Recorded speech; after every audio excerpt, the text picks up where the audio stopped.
Olá, sejam bem-vindos ao Entre Mentes, nosso podcast de saúde mental contra o estigma. Eu sou o Luiz Fujita e hoje vamos falar de uma questão que talvez muita gente nunca nem tenha imaginado que é uma questão, que é a dependência química em mulheres. Eu digo que muita gente pode nunca nem ter pensado nesse assunto por dois motivos principais. Um é que dá a impressão que não existe, dependência química em mulheres. A gente relaciona muito problemas com álcool e outras drogas aos homens, num ponto que é até difícil visualizar, uma mulher com uma dependência química. O segundo motivo é que, então compreendi que também existem mulheres com dependência química. E aí a gente pode pensar, por que existe um universo de estudo separado, daquele que estuda a dependência em homens? Será que é tão diferente assim que precisa de uma outra área para estudar? A gente vai descobrir com a nossa convidada, que é a doutora Patrícia Hochgraf, psiquiatra coordenadora médica do PROMUD, que é o Programa da Mulher Dependente Química do IPQ, do HC da FM-USP. Obrigado por estar aqui com a gente hoje, doutora Patrícia, pela sua disponibilidade. Obrigada a você pelo convite, pela oportunidade. Começando aqui nossa conversa, doutora Patrícia, como eu falei na introdução, a dependência química em mulheres parece um problema invisibilizado, Mas como eu tirei isso da minha cabeça, é uma impressão que eu tenho, eu queria saber do seu lado, É uma impressão correta? Realmente as pessoas, em geral, nem pensam que isso existe, ou que isso é um problema específico que precisa ser endereçado de uma forma separada? Infelizmente, sim, Infelizmente, na verdade, a área toda de dependência química é uma área muito estigmatizada. Tanto que a maior parte dos psiquiatras nem gosta de tratar, Porque ainda tem uma mistura muito grande entre a doença, o transtorno por uso de álcool e drogas, e o mau caratismo, a falta de boa vontade, a sem-vergonhice. Então, se você imaginar que isso existe em toda a população de dependentes químicos, na mulher é muito pior, Então, a mulher é um horror, Porque ela deveria ser santa, a mãe, É aquela pessoa que é santificada, então não se imagina que ela possa ter um problema com álcool e drogas. Então, esta questão foi negligenciada por muitos e muitos anos, Só em 2006, nos Estados Unidos, começa a se falar e se fazer questão de falar sobre álcool e drogas em mulheres. Então, é uma questão que realmente foi negligenciada por muito tempo e agora a gente começa a estudar mais, a entender mais, a se preocupar mais, embora existam muitas mulheres dependentes de álcool e drogas. E atualmente no Brasil, eu imagino que essa dependência que a gente está falando é muito em relação ao álcool, Mas queria que você desse um quadro geral, Quando a gente fala de dependência química em mulheres, de que drogas que a gente está falando e com mais frequência? Então, você sabe que tem umas coisas muito interessantes nisso, A gente começou a estudar, Eu defendi minha tese de doutorado com alcoolismo feminino em 95. E a gente fundou o PROMUD, que é o Programa da Mulher Dependente Química, em 96. De 96 para cá, aconteceram algumas coisas muito interessantes. Então, a gente sempre teve uma média de 60% de mulheres dependentes de álcool e 40% dependentes de outras drogas, em geral cocaína, A droga mais importante era a cocaína, embora aparecesse maconha, remédios, E de uns anos para cá começaram a acontecer algumas coisas diferentes, O que a gente chama de diferente? Então, a gente brincava uma brincadeira meio sem graça, mas que tinha as senhoras alcoolistas e as meninas dependentes de cocaína e crack. Mais ou menos funciona assim por muitos anos. De uns 7 antes da pandemia, pouco antes da pandemia para cá, uns 7 anos, vamos dizer para cá, começaram a aparecer mulheres de 50 anos, 40, 50, 50 e poucos anos, que nunca tinham usado nenhuma droga e começavam usando crack. E você disse assim, mas como assim? Você nunca fumou maconha? Você nunca bebeu? De repente você está usando crack? Sim, porque o companheiro estava usando, ela queria emagrecer, então começa assim, eu quero emagrecer, quero emagrecer, quero emagrecer. Ele fala, fuma isso aí que você vai emagrecer. E aí, de fato emagrece, Traz muito problema junto, mas emagrece. Então, a gente começou a ver mulheres que não usavam drogas e começavam direto no crack. Isto foi uma mudança ao longo do tempo. Outra mudança ao longo do tempo é que praticamente hoje a gente tem 1/3 das nossas pacientes alcoolistas são pós-cirurgia bariátrica. Então, a cirurgia bariátrica começou a aumentar e a cirurgia bariátrica desencadeia não é a palavra, aumenta a probabilidade da pessoa ter problema por álcool ou drogas, mas principalmente álcool, porque o álcool é muito mais disponível do que as outras drogas. Então, você tira o alimento, você faz uma mudança no cérebro com a cirurgia bariátrica. Acho que esse não é o tema, mas só para explicar brevemente, para entender, com a cirurgia bariátrica, você muda alguns hormônios, você tira alguns hormônios com a retirada do fundo do estômago, isso afeta o cérebro. Então, os alimentos altamente palatáveis deixam de participar do sistema de recompensa que a gente tem cerebral. Então, assim, comida gostosa não traz mais prazer, nem funciona no sistema de recompensa. E aquilo fica desequilibrado e louco para ligar em alguma coisa. A primeira coisa que, em geral, aparece é o álcool, que é muito disponível e muito disseminado. Daí que, normalmente, o problema com álcool aparece a partir de 2 anos depois da cirurgia bariátrica. Como embora mais homens do que mulheres façam, tem muito mais mulher, né? Então, aparecem muito mais mulheres pós-cirurgia bariátrica, que é uma coisa que não tinha. E nos últimos 2 anos, teve uma outra reviravolta assustadora, que é o Zolpidem. Sabe aquele remédio para dormir? Então, todas as pacientes que a gente internou nos últimos meses foram dependentes severas de Zolpidem. Então, mulheres que usavam 100, 120 comprimidos por dia de Zolpidem. Graves, né? Inclusive grávidas, inclusive mulheres grávidas, que esse é todo outro tópico. Né? Você estava falando por que tem um grupo só de mulheres, né? Você começou na introdução falando isso, né?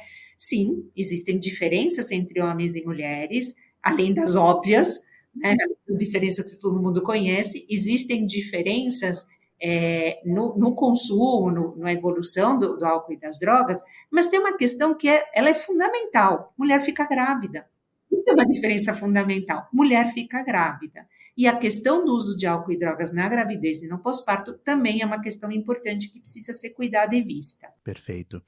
Doutora Patrícia, você falou aí na sua resposta alguns perfis, né, de mulheres que têm mais risco de se tornarem dependentes químicas. Eu sei que é sempre complicado falar em perfil, né, mas existem alguns grupos de mulheres que têm uma vulnerabilidade maior para ter um problema de dependência química? Na verdade, a questão da dependência de álcool e drogas em todos os grupos, ela é uma complexa interação entre 3 fatores: o meio, né, a droga e o indivíduo, né? Então, assim, se não tem álcool, ninguém vai ficar dependente de álcool. Por outro lado, nunca se bebeu tanto quanto na época da lei seca nos Estados Unidos, né? Tem lugares onde homem que é homem bebe até cair, e mulher que é mulher também, tá? Nos países nórdicos, a prevalência de alcoolismo feminino é muito alta, assim como nos homens, muito alta mesmo.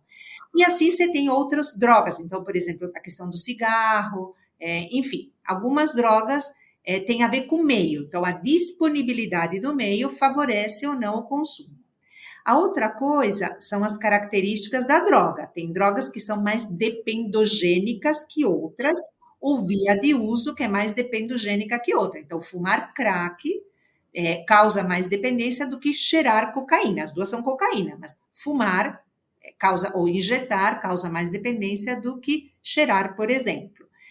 Crack é mais dependogênico do que álcool, e por aí vai, né? Embora o álcool seja muito mais destruidor. Então, os opinei muito. A gente não tinha essa ideia. E aí, a outra coisa são as características do indivíduo. Então, existem várias características do indivíduo. Então, a faixa etária, se ele está no grupo, então, adolescente que anda em grupo e é pressionado pelo grupo. E aí, você tem algumas coisas. Então, por exemplo, a genética. 50%, as drogas têm uma herdabilidade de 50%. Então, você herda 50% de chance a mais do que a população geral de ter este problema. Então, por exemplo, se eu tenho olho azul, meu marido tem olho azul, é bom que meu filho tenha olho azul, né? Agora, com álcool não. Se eu tenho um problema com álcool, meu marido tem um problema com álcool, meu filho tem uma chance 50% a mais da população geral de ter um problema por álcool. Isso é igual para homens e para mulheres, tá? E para todas as drogas. Para álcool é muito bem estudado, muito bem definido. Tem um cara que teve o trabalho de estudar 1.033 pares de gêmeas monocigóticas, ou seja, idênticas, adotadas em lares diferentes para acompanhar a influência do ambiente. E aí, ele passou a vida fazendo isso. E aí, ele verifica que a herdabilidade é em torno de 50%. Isto foi replicado inúmeras vezes com várias drogas. Então, claro que com álcool é muito mais fácil de você estudar do que com as outras drogas, né? Porque é difícil isolar. O usuário de outras drogas, em geral, é poliusuário. Então, é difícil de estudar. Então, você tem as características do indivíduo. Dentro de cada grupo, então, por exemplo, dentro do grupo das mulheres, você tem momentos onde a vulnerabilidade aumenta. Então, como a gente viu nos adolescentes, mulheres na menopausa. Então, na menopausa, você tem algumas características. Então, é o chamado síndrome do ninho vazio. Então, são mulheres que, em geral, os companheiros saíram de casa, os filhos ainda estão fora de... Desculpa, os filhos saíram de casa, o companheiro ainda trabalha, ela se vê sozinha em casa, com uma maior prevalência de depressão, não dorme, né? Porque quando você entra na menopausa, você não consegue dormir, e aí começa a beber como uma forma de automedicação, tanto da angústia quanto da insônia. Aí eu brinco que agora tem 2 problemas, insônia e alcoolismo, né? Insônia, depressão e alcoolismo, né? Aumentaram os problemas, mas é uma das coisas que acontece. Populações, por exemplo, a gente tem aberto espaço para mulheres trans. A população trans é uma população muito discriminada, muito vulnerável, muito perseguida, muito sofrida. Então, a chance de usar álcool e drogas é maior, né? Então, são subpopulações dentro das mulheres, como tem dentro dos homens ou dentro dos adolescentes.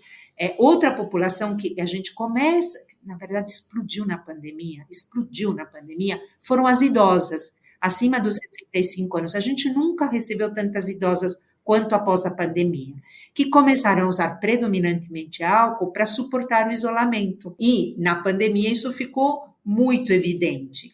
Então, a gente recebeu muitas pacientes mais velhas que começaram a usar álcool e desenvolveram um problema com álcool.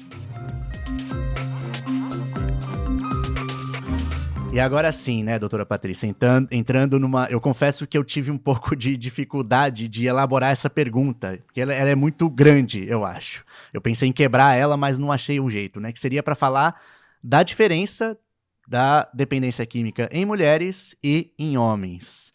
Como eu falei, eu pensei, para não ficar tão aberto assim, eu até, né, quis dar um jeito de tornar ela mais por partes. Vamos falar primeiro da parte biológica, depois da parte social, depois, sei lá, da idade. Mas não achei um jeito muito eficiente e acho que não tem ninguém melhor do que você mesma para achar um jeito de organizar, né, e responder isso para a gente. Que diferenças que a gente pode elencar aí quando a gente fala de dependência química entre esses 2 grupos? Primeiro, mulheres têm uma mortalidade maior do que os homens, bem maior, e uma morbidade maior. Por quê? Principalmente para álcool.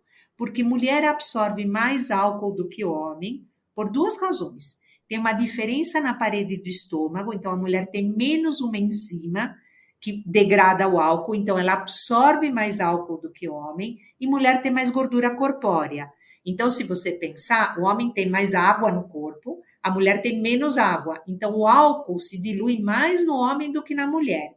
E todos os órgãos são mais sensíveis ao álcool do que no homem, provavelmente por ação do estrógeno e da progesterona. Então, a gente tem todas as complicações do álcool, miocardite, hepatite, cirrose, pancreatite, neuropatia, porque o álcool pega da ponta do fio do cabelo até a ponta do dedo do pé. Tudo é precoce e mais grave na mulher do que no homem.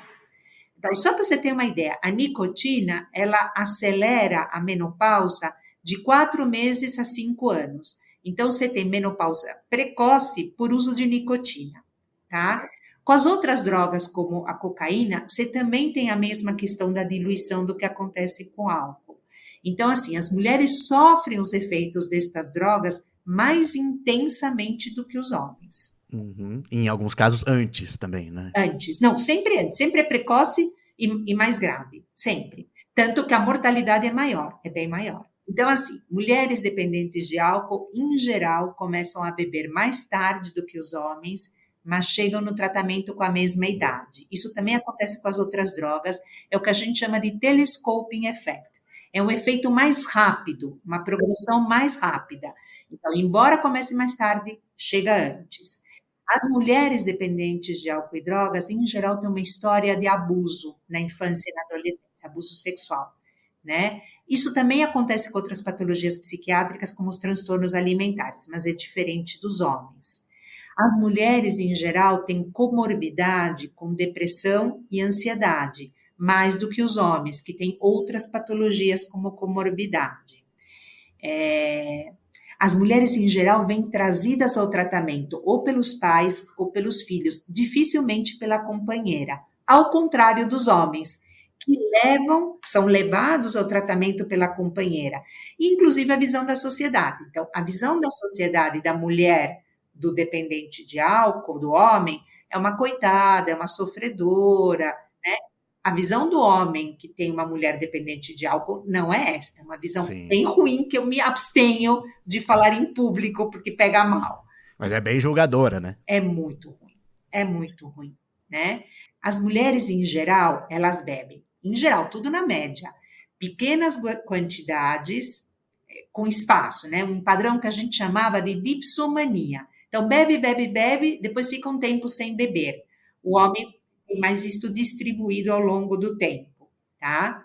As mulheres, em geral, começam a beber pelo companheiro, com as drogas principalmente, né? Assim, é muito estereotipado isso. A mulher, em geral, começa pelo companheiro, o namorado, o marido, os homens com os amigos, tá?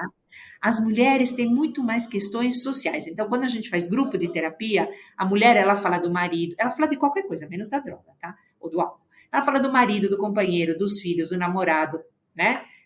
Outras questões. Os homens falam do álcool e das drogas. Os homens têm mais problemas legais e de trabalho. Os problemas das mulheres são familiares, principalmente familiares, tá? Sim, sim. As mulheres têm um medo, um pavor de vir ao tratamento, tem muito mais barreiras de vir ao tratamento, e uma das grandes barreiras são os filhos, o medo de perder a guarda dos filhos. Ninguém fica questionando se o homem vai perder guarda de filhos se bebe e usa droga, mas da mulher é a primeira coisa que questionam.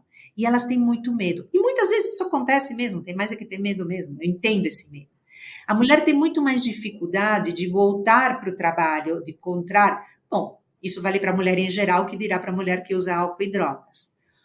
O estigma, que foi a sua primeira fala, o estigma é infinitamente maior para as mulheres e é a maior barreira para o tratamento.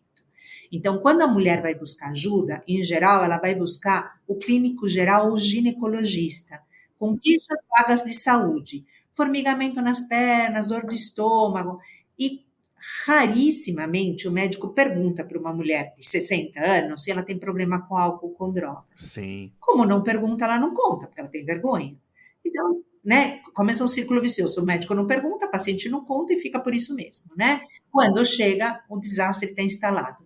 O homem, quando vai no médico, que é bem raro, pergunta, e ele conta, né? Sempre o médico pergunta para o homem, você bebe quanto?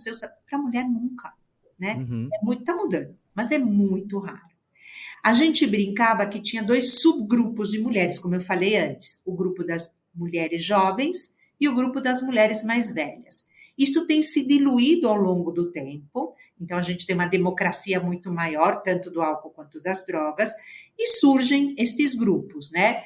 Tanto jovens, quanto a população pós-bariátrica, as idosas, mulheres trans. Então começam a surgir novos grupos de mulheres, grupos de mulheres que a gente está começando a estudar. Então, será que a mulher idosa é igual à mulher que não é idosa?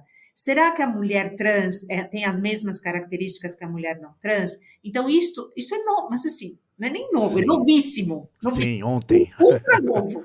E a gente não tem dados para te dar disto. Isto começa a aparecer agora. E quando você estava falando, doutora, sobre a busca, né, a chegada a um tratamento, que também é um tanto complexa, né? E juntando com o que eu falei até na introdução, a gente não consegue nem visualizar, né? A gente fala, não tem nem a ideia formada assim na cabeça de uma mulher com dependência química.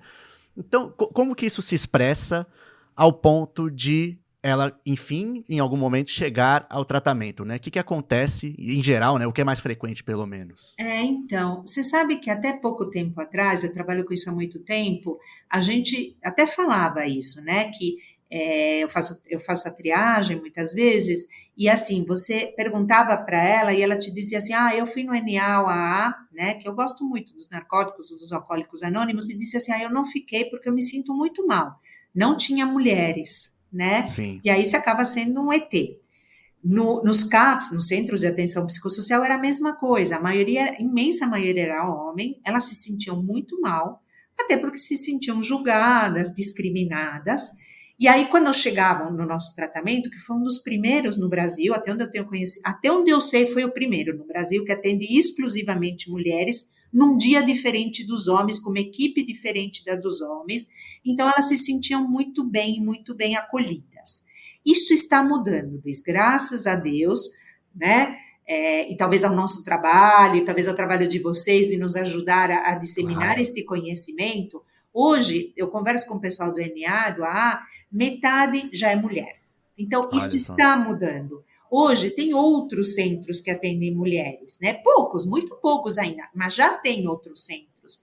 Então, estas barreiras começam de leve a cair, embora ainda o estigma seja grande, e nos trabalhos no Brasil e no mundo, você encontre que tem muito menos mulheres em tratamento do que tem mulheres na população geral. Então, quando você faz uma pesquisa na população geral, é praticamente 2 para 1, depende da idade, 1 para 1. Quando você vai no centro de tratamento, é 5 para 1.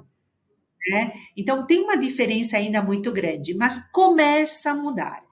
Porque a gente tem que contar, né? Então a gente vai divulgando para os outros profissionais da área de saúde, a gente pede na mídia, vai na mídia, pede para a mídia divulgar, porque o que a gente pede para essas mulheres procurarem ajuda, que elas podem ser cuidadas, né? E tem gente que vai ser atento e que vai ser sensível. O que acontece? Para elas virem para o tratamento, não tem com quem deixar os filhos, né? Elas têm muita vergonha, elas têm medo do que o parceiro vai falar ou do que a família vai falar. Muitas vezes elas vêm escondidas e a gente convoca, elas pedem assim, mas não liga na minha casa, não fala que eu faço tratamento aqui, né? Porque eu não quero que ninguém saiba. Eu estou falando que estou indo para o hospital para tratar depressão, não para tratar problema com álcool, né? Elas sofrem muito estigma, muito mais preconceito do que os homens, sem dúvida nenhuma. Sim, sim. E geralmente existe algo, o que é mais comum de ser um disparador, assim, para falar, olha, acho que você precisa de ajuda, é sei lá, uma degradação geral do social, no trabalho, violência, né? O que geralmente leva a identificar um problema, né? Na verdade, assim, isso é diferente para homens e mulheres também, né? Na verdade, assim, a gente chama de dependência, na verdade, o diagnóstico é feito pelo grau de prejuízo que a pessoa tem, né? Então, quanto maior o prejuízo, a gente fala, bom, isso é um problema, agora você está tendo um problema, deixou de ser um beber social ou um uso de droga social e passou a ser um problema. Agora, para mulheres, para os homens em geral, o disparador é o trabalho, ou a polícia parou, mandou Sim, fazer, ou bateu em alguém e a polícia mandou. Então, em geral, são questões legais e questões profissionais. Para as mulheres, não.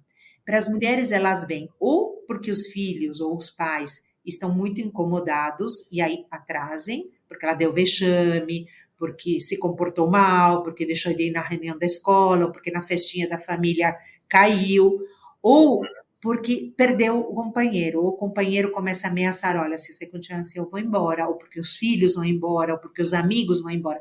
Então, as mulheres vêm por perdas ou prejuízos familiares ou sociais, bem diferente dos homens. Claro que tem mulher que tem problema no trabalho, claro que tem mulher que tem problema legal, muitas vezes vêm encaminhadas pelos serviços sociais que falam, né, eu vou tirar a guarda do seu filho se você continuar assim. Então, ou você vai se tratar, ou você vai perder a guarda do seu filho. Isso é um grande motivador. Outro grande motivador é a gravidez. Eu brinco que a gravidez é o melhor momento para a gente tratar, né? Porque aí elas estão muito mobilizadas em não fazer mal para o seu bebê e para ficar com o seu bebê. sim. Agora era até a hora da gente retomar, né? O que você começou a mencionar, né? Essa questão muito particular de mulheres engravidam, né? E aí junta-se esse problema da dependência química, né? Acontece bastante de mulheres que são dependentes químicas e entram nesse momento e aí isso é um transformador no tratamento? Luiz, isso é uma questão bem importante por alguns aspectos. Primeiro, assim, o álcool é a primeira causa de retardo mental prevenível. É a primeira causa de retardo mental prevenível. é a terceira causa geral. Então, é muito grande. Se a gente considerar que mais ou menos 10% da população no Brasil e no mundo tem problemas por álcool, e isto está na faixa de 2:1 na população que fica grávida, é muita mulher que tem problema com álcool que pode ou engravida. Então, a questão da síndrome fetal pelo uso do álcool tem nome. Síndrome fetal pelo uso do álcool é uma questão grave e muito importante. São crianças com defeitos de face, com alterações cardíacas, outras alterações físicas e com risco de retardo mental. Então, são crianças que, né, sai muito mais barato você pedir para a mulher não beber do que cuidar de crianças fruto do alcoolismo materno. E, infelizmente, isso ainda é pouco conhecido, até pelos pediatras, né, pelos obstetras, pelos pediatras. A síndrome fetal pelo uso do álcool é um problema tanto no Brasil quanto no mundo todo. E pouco se fala disso. Para o meu espanto, eu sempre fico espantada, como que não se fala disso? Está todo mundo preocupado com a Cracolândia, que é 0,00001% da população. Ninguém está preocupado com o problema de álcool, que é a maior causa de retardo mental prevenível. Bom, 10% da população, gente. É só passear pelos bares, que tem muito mais gente nos bares às 6 horas da manhã bebendo para não tremer do que na Cracolândia, né? Sim, Não sim. que a Cracolândia não seja um problema. Claro, Mas, assim, sim. de todas as drogas que tem, e eu brinco assim, você pensa numa droga cabeluda, né? Metanfetamina, heroína, crack, é a pior droga que você possa pensar. O álcool é pior. Sim, sim. Tanto para o adulto quanto para o bebê, né? Para o bebê que está sendo gestado, quanto no pós-parto. O álcool é pior que qualquer outra droga. A gente perde de vista por essa penetração que tem, tão naturalizado, né? Então fica O meio álcool é ali, o né? pior de todos, de todos, de todos, de todos. Né? Mata, demora mais, né? Demora mais para trazer prejuízo, mas tanto os prejuízos sociais quanto os físicos são muito piores com álcool do que com qualquer outra droga. E para a mulher gestante também. Não que seja legal a mulher gestante usar cocaína, também tem problema, né? Pode ter aborto, pode ter um parto prematuro, pode ter um aborto, pode ter um infarto cerebral, pode ter problemas, mas são muito menores do que do álcool. A síndrome fetal pelo uso do álcool, ela tem inclusive o nome. Teve um momento na história, alguns 20 anos atrás, onde se falava em crack babies. Então, teve uma epidemia nos Estados Unidos dos crack babies. Isto foi um grave erro da mídia, né? Então, uma pessoa que fez um estudo muito pequeno, mostrou ao público, a mídia divulgou maciçamente, e isto levou a um julgamento moral das mulheres dependentes de cocaína e de crack, que foi um massacre social. Foi um massacre social. O autor deste artigo foi a público se desculpar, se retratar, mas já era tarde. E demorou muito tempo para isto ser revertido nos Estados Unidos. No Brasil, a gente ainda sofre as consequências disto. Então, se uma mãe chega num hospital público, principalmente, e suspeita-se que ela usa cocaína, o conselho tutelar é chamado e esse bebê é tirado da mãe. Tem gente muito boa trabalhando com isto, da área jurídica, não da minha área, tentando reverter estas leis, porque isso é, assim, eu vou usar uma palavra pesada, mas é quase criminoso. Mulheres que têm bebês, elas realmente são muito motivadas a parar de usar. Você deixar o bebê com essa mãe vai fazer com que ela não use. E ela ficar com a mãe é muito melhor, mesmo usando, é muito melhor para o bebê ser amamentado por esta mãe e ficar com ela do que ser retirado dela à força. Tá? Sim, sim. Então, E esse estudo, doutora Patrícia, só uma coisa que eu acho que eu perdi, o do Crack Babies, né? O problema era que ele ressaltava, ele dava um peso maior aos problemas de mães que usavam crack, entendi. ele dá um peso maior a defeitos físicos, porque assim, precisa tomar muito cuidado quando você faz um estudo, porque assim, então ele pegou mães que usavam cocaína e os bebês tinham problema. Só que assim, você precisa ver se o problema é pela cocaína diretamente, ou é porque ela não faz pré-natal, porque ela teve infecções de repetição, porque ela também bebia, porque, enfim, ela apanhava do marido. Então, assim, esse bebê pode ter problemas físicos diretamente causados pela droga ou por todos os fatores confundidores envolvidos em alguém que usa droga, que não come direito, e tudo, e ele não fez esse estudo direito. Na verdade, coitado, nem foi culpa dele. Ele fez um estudo preliminar, só que alguém se apropriou desse estudo, achou maravilhoso, e tem todo um movimento antidroga, mas assim, exageradamente antidroga, né? Ninguém é a favor das drogas, assim, mas assim, uma coisa muito exagerada, se aproveitou disso e a mídia, assim, tem vários vídeos, né? Se você procurar na internet Crack Baby, você vai ver vários vídeos que são assustadores. E ele é entrevistado, acho que pelo New York Times, se não me engano, ele é entrevistado de novo, ele fala, olha, foi um absurdo o que aconteceu, não é verdade, não é deste jeito, mas aí já era tarde, né? Aquelas coisas que já era tarde demais. E as consequências disto foi um julgamento moral, porque elas eram presas, esqueci de dizer um dado importante. Nossa. Grávida que usasse cocaína nos Estados Unidos ia para cadeia. Para cadeia, ela estava cometendo um crime. Porque assim, Isso anos 90, que foi bem essa época, né? De bem foi, forte, 90, 2000, assim. foi Meio 2000, Clinton, né? E foi um desastre, né? Só que isso teve consequências no mundo, né? Não foi só, né? As nossas craqueiras não vão para cadeia, né? Mas tem seus bebês retirados, e isso ainda é uma coisa muito ruim, né? E elas ainda são julgadas. Então, você estava me perguntando para chegar, que grávida vai procurar ajuda porque está usando? Que grávida vai contar para o médico que está usando cocaína? Ela morre de medo, ela não vai contar. Como é que eu vou contar para o médico que eu tô, né? E o médico poderia ajudá-la, poderia ajudar o bebê, mas ela não conta, porque ela tem medo. E ela tem razão em ter medo, não posso nem julgá-la. Ela tem razão. Então é mais difícil para a mulher chegar no tratamento, principalmente se estiver grávida ou se tiver filho pequeno.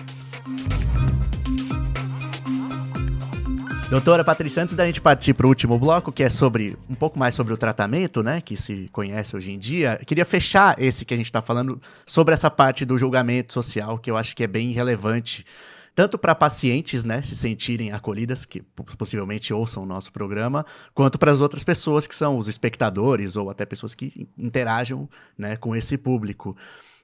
Eu queria que você comentasse a partir dos relatos delas mesmas, assim, né, pela sua experiência atendendo. O que elas mais dizem e que você percebe que, nossa, isso é o que pega do julgamento que fazem sobre mim? Você sabe que eu fazia triagem e aí eu perguntava para as mulheres dependentes de álcool, até mais velhas, eu perguntava assim, o que você acha de mulher beber? Né? E elas falavam assim, doutora, é muito mais feio mulher beber do que homem beber. A própria mulher dependente de álcool tem preconceito. Sim.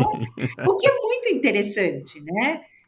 Então, assim, é algo muito arraigado na nossa sociedade, infelizmente, ainda é uma sociedade muito machista. Se você vai procurar nos antigos livros de psiquiatria, você vai encontrar que homem que bebe tem um problema, mulher que bebe é vagabunda, amoral, psicopata, tem um problema de personalidade. Está escrito lá nos livros que a gente estudou psiquiatria. É claro que nas coisas mais modernas não aparece desse jeito, mas ainda está lá na biblioteca. Se você vier passear aqui no IPQ, eu te levo na biblioteca e te mostro o livro onde está escrito, vários livros escrito isso.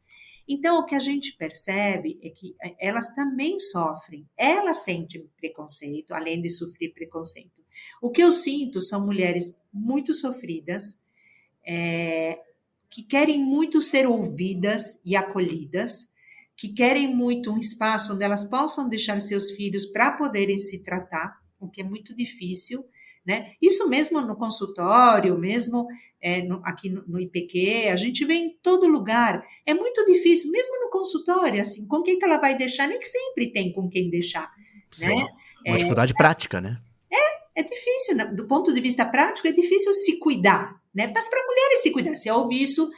Agora, se cuidar para um problema de álcool e drogas é muito pior, porque uma coisa é você dizer para uma amiga, olha, fica com meu bebê porque eu estou deprimida, outra coisa é fica com meu bebê porque eu uso cocaína, porque eu bebo demais, porque aí ela é mal vista mesmo, né?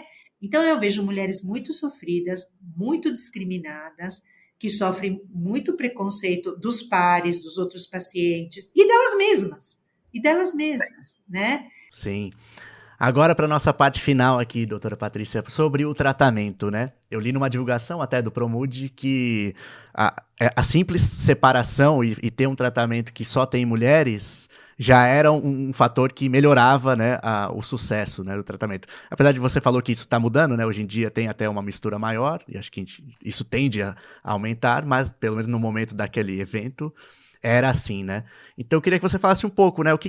Tendo como base o Promude, que é o programa que você coordena, né? Como que é o tratamento? A pessoa chega lá e aí? Então, a gente acredita num tratamento multidisciplinar, né? Então, assim, a paciente chega, passa numa triagem, se ela teve diagnóstico de dependência de álcool e drogas e puder vir toda semana, esse é o maior problema, às vezes, poder vir toda semana, o Promude funciona toda segunda-feira à tarde, ela vai passar no médico, primeiro no psiquiatra, que vai fazer uma anamnese, porque isso, 60% das nossas pacientes têm uma comorbidade com alguma coisa, principalmente com transtornos de humor e transtornos de ansiedade. 40% tem um transtorno alimentar associado, nem falei dos transtornos alimentares, porque também é uma questão importante. Então, a gente estava brincando, né? Ninguém sabe, mas a gente estava brincando, nós dois, quando eu disse, você me falou assim, eu te perguntei, vai gravar ou não? E você não entendeu por que eu estava O vídeo, né? preocupada. O vídeo, vai gravar por vídeo ou não? E você não entendeu. E aí, logo que a gente. Você falou, quando a gente começou, você falou, agora entendi. E eu não entendi o que você não tinha entendido. Mas isto é o que a gente vê, né? Muitas mulheres, para que todo mundo entenda a nossa brincadeira particular, é porque eu falei, bom, mas se você vai fazer um vídeo, eu tenho que pôr maquiagem, eu vou pôr um brinco mais legal, vou pentear o cabelo. Se é só áudio, eu não preciso me preocupar com isso. Homens não se preocupam com isso, na maioria. Mulheres se preocupam. Então, quando elas chegam no tratamento, elas vêm, muitas vezes elas usam droga para emagrecer, então elas têm medo de parar de usar droga e engordar. O maior medo é se tratar e ganhar peso, tá? Eu vou usar mais a palavra engordar, ganhar peso, tá? Elas vêm, eu vou usar um termo muito feminino, acabadas. O cabelo tá ruim, a pele tá ruim, as unhas estão ruins.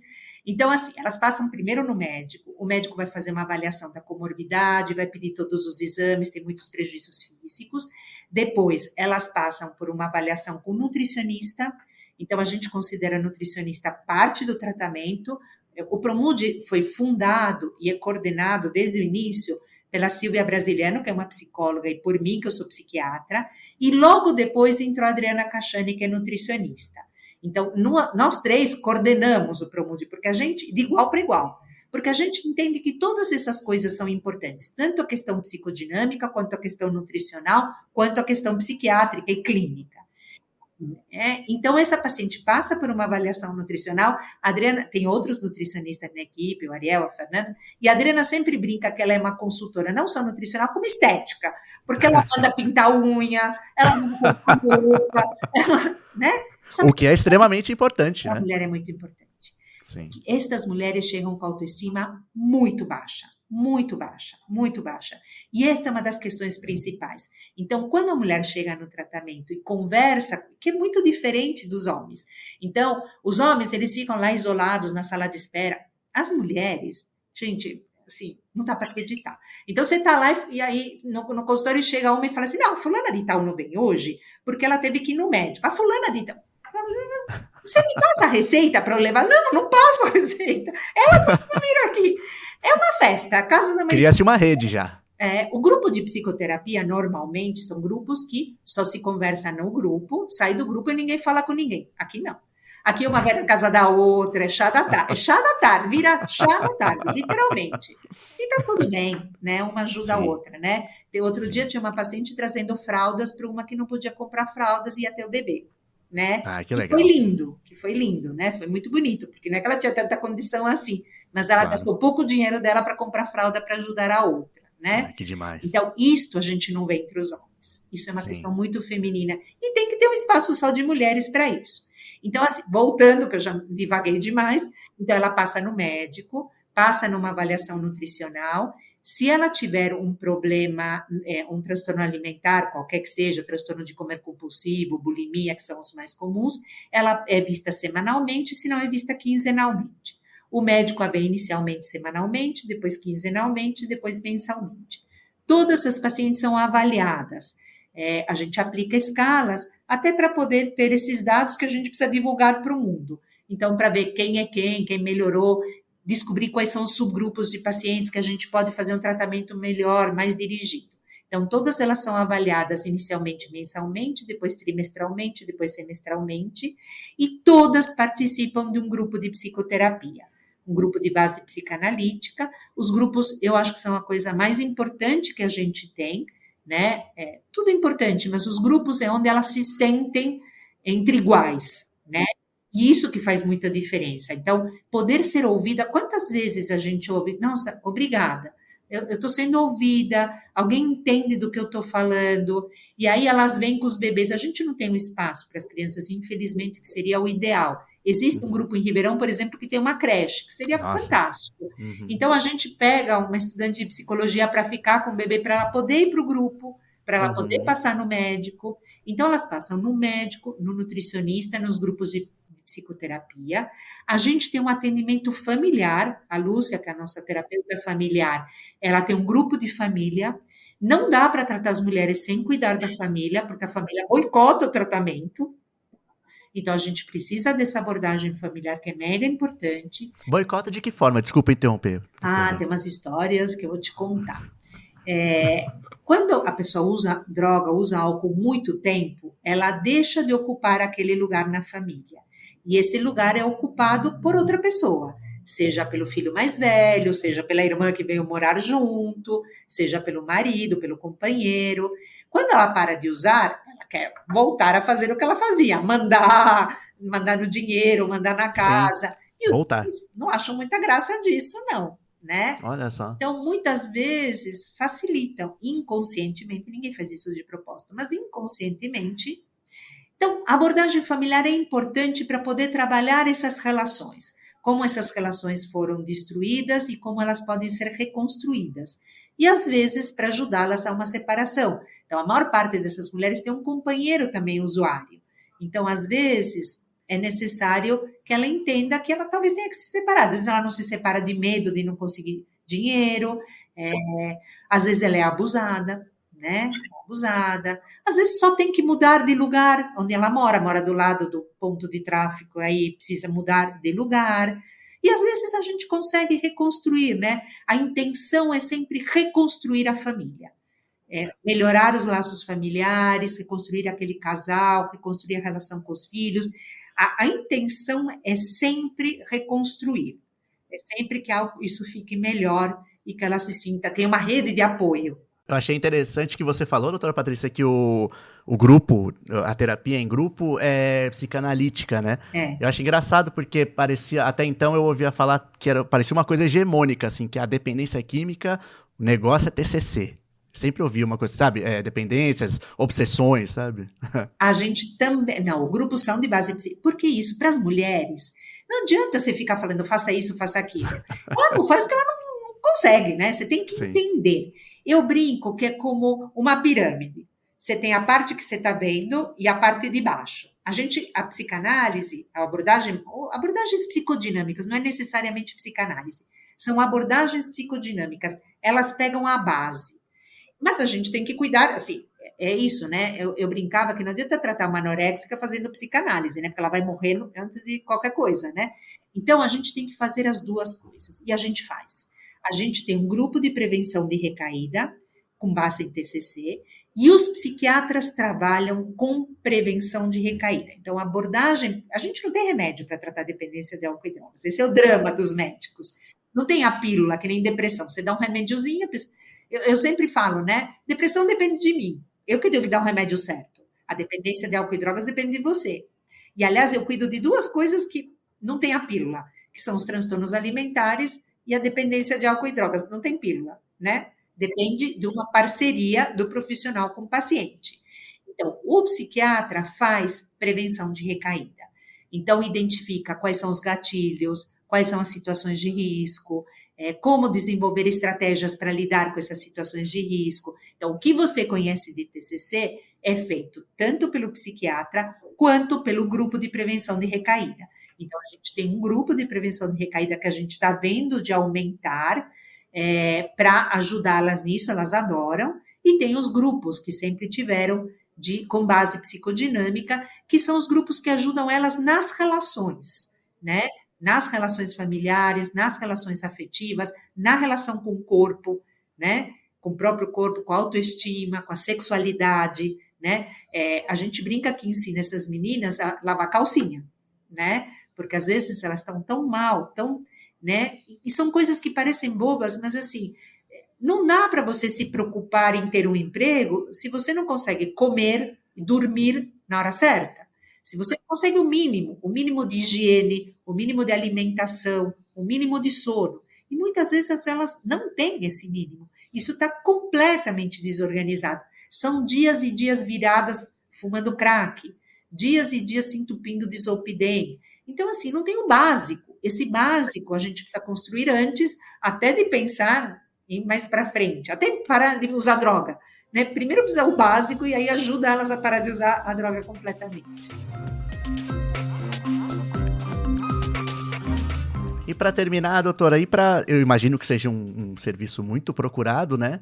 Mas se for o caso da gente falar, né, se a pessoa tiver interesse, né, precisar, como que ela faz? Eu vou deixar um telefone com você, vou falar agora e vou deixar ligar no 3082 1876, 3082 1876. 11, né? De segunda a quinta, no período da manhã. Aí vai entrar numa triagem, numa lista de espera, né, para uma triagem. A espera não é muito longa. Quando a espera é muito longa, a gente avisa. Às vezes a gente fica com uma fila muito longa, aí a gente avisa e encaminha para outro serviço. Mas, em geral, a gente consegue, né? Num tempo não tão grande, a gente consegue fazer a triagem e colocá-la no tratamento. A única coisa é que tem que ter disponibilidade, porque os grupos são toda segunda-feira, então tem que ter disponibilidade de vir toda segunda tarde, o ambulatório funciona da 1 às 5, então tem que ter disponibilidade da 1 às 5 para vir para o tratamento. Então, vou repetir, o telefone é 3082 1876, de segunda a quinta no período da manhã, para poder entrar na lista de espera para triagem. E aí eu imagino que se não tem geralmente não tem uma espera muito longa, é porque as pessoas chegam ao tratamento, têm o tratamento e recebem uma alta relativamente rápido? Não. A espera não é tão longa porque a gente teve a triagem fechada por um tempão e agora a gente está reabrindo. Não. Entendi. Então, esse é um dos méritos do Promude, essa é uma das grandes conquistas do Promude. As pacientes vêm e ficam, né? A gente tem uma taxa de aderência que ninguém acredita. Eu já tive discussões com o pessoal da Unifesp, que a gente se dá muito bem, porque a nossa taxa de aderência é de 50% em um ano. Isso não existe no mundo. A taxa de aderência no mundo é por volta de 30% com 3 meses. 50% um ano, 80% com 6 meses não existe. Então, o nosso problema é mandar as pacientes embora, porque elas não querem ir embora, né? Porque adoram, né? Porque vira a casa da mãe Jana aquilo, né? Então, elas não querem ir embora. A ideia é tratá-las por 3 anos e depois de 3 anos a gente encaminha. Mas, às vezes, tem pacientes muito complicadas que estão indo bem, que estão há 5 anos, né? Mas a ideia é, com 3 anos, a gente encaminhar para a rede, né? Poder encaminhar para a rede, que deveria nos dar suporte para absorver essas mulheres e a gente poder trazer outras mulheres. Então, o que aconteceu é que a triagem esteve fechada por alguns meses, porque tinha paciente demais. A gente também depende da troca de residentes, quem faz os atendimentos são os residentes. Então, e agora a gente reabriu. Então, está reabrindo agora. Então, por isso que a espera não é tão longa. Não, perfeito. É bom saber como funciona a dinâmica. Doutora Patrícia, eu peço sempre uma mensagem final, porque às vezes eu não consigo dar conta de tudo a partir das perguntas e tem algo que o próprio especialista acha importante ressaltar e deixar como uma mensagem final, né? Seja para quem talvez se reconheça agora, que talvez tenha uma dependência, para pessoas que estejam lidando, enfim, uma mensagem que você acha importante deixar no final do programa. Então, acho que a minha mensagem é que quem tiver problema, seja a pessoa que tem problema, a mulher que tem problema, ou algum familiar que tem alguma mulher com problema, para procurar ajuda, porque vale a pena, para não desistir. Não é porque a pessoa teve uma recaída, 2 recaídas, 3 recaídas, que ela não vai ficar bem. A gente vê que a recaída faz parte do tratamento, a pessoa fica bem mesmo após inúmeras recaídas. Então, procurem ajuda, vale muito a pena tratar, muito a pena. A gente consegue, existem vários grupos, tem os CAPS-AD, existe aonde procurar ajuda, não desistam e não tenham vergonha. Enfrentem as barreiras. Por maiores que elas sejam, são passíveis de serem enfrentadas. E a você, Luiz, em especial, eu quero agradecer, porque é uma oportunidade para a gente, para diminuir esse estigma, diminuir esse preconceito, a oportunidade de passar essa mensagem com calma, com tranquilidade e direito. Então, te agradeço muito pelas tuas perguntas, pelo teu jeito e pela oportunidade. Imagina, nós que agradecemos, doutora, pelo trabalho, pelo seu tempo de estar aqui prestando essas informações. Muito obrigado mesmo. Eu sempre falo isso. A gente tem um programa mensal, então é pouco, né? Não conseguimos falar sobre tudo que a gente quer. Mas eu sempre deixo o espaço aberto aqui para a gente falar, esmiuçar, né? Agora que a gente já deu um panorama geral, é a primeira vez que a gente fala sobre esse tema aqui. No futuro, né? Se você tiver disponibilidade, voltar aqui, de repente você mesmo falar, olha, acho que tem um ponto daquilo lá que a gente falou que é muito importante, vale outro programa inteiro. A gente fala só sobre isso novamente. Será um prazer. Obrigado, doutora. Obrigado mesmo. O A Parte hoje é da Elisama Santos, o @ElisamaSantosSC. Quando eu me casei, diversas vezes para as atividades da casa, o meu marido fazia assim, ai, amor, mas você faz isso mais rápido que eu. E eu dizia, sim, eu faço isso mais rápido que você. Porque quando eu era criança, eu só saía para brincar depois que eu fizesse. E você nunca precisou treinar. Então, sabe por que eu faço mais rápido? Porque eu treinei mais. Então, você vai começar a treinar também, até você ficar rápido. Mas também não precisa ser rápido. Só faz. Não vem achar que eu faço rápido porque essa é uma habilidade natural minha. É porque eu treinei por bastante tempo. É porque minha mãe passava o dedo nos móveis e fazia, ó, pra cá, filha. Então é muito mais fácil para ele não enxergar a sujeira dos móveis. Muito mais fácil. Nós somos educadas para olhar cada detalhe. E nós somos educadas para acreditar que em cada detalhe está um pouco do nosso valor. Eu me lembro, uma vez, conversando com meu marido, nessa da gente limpando cozinha, e eu estava surtada por conta do pano de prato. Não, meu pano de prato tá nojento, olha a cor deste pano de prato. E ele me olhava com aquela cara de, mas criatura, isso não custa nem R$10, porque você está surtada desse jeito, por causa de um pedaço de pano. E aí eu me lembrei que a minha mãe dizia, e que minha avó dizia, e que provavelmente a mãe da minha avó dizia, que você conhece uma mulher limpa pela cor dos panos de prato.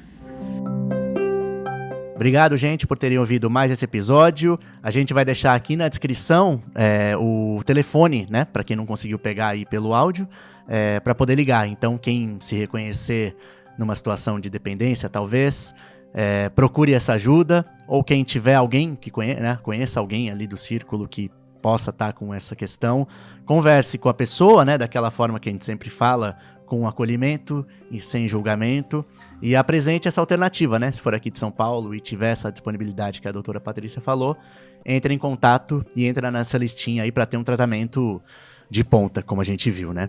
Obrigado, gente, até a próxima. O Entre Mentes é uma produção da Baioc Conteúdo. Tem roteiro e apresentação minhas, Luiz Fugita, edição da Amanda Hadzira, coordenação geral da Tainã Damião e trilha sonora do Paulo Garfunkel, nosso querido Magrão. Quem cuida das redes sociais é a Tainá Medeiros. Siga a gente no seu tocador de podcast favorito e dê sua avaliação, que as estrelinhas são muito importantes para nós. Se inscreva no canal no YouTube, que os episódios também vão para lá em vídeo. Siga também no Instagram, @EntreMentesPodcast, e conversa com a gente por lá, pelos comentários ou por mensagem. Um grande abraço e até o próximo episódio.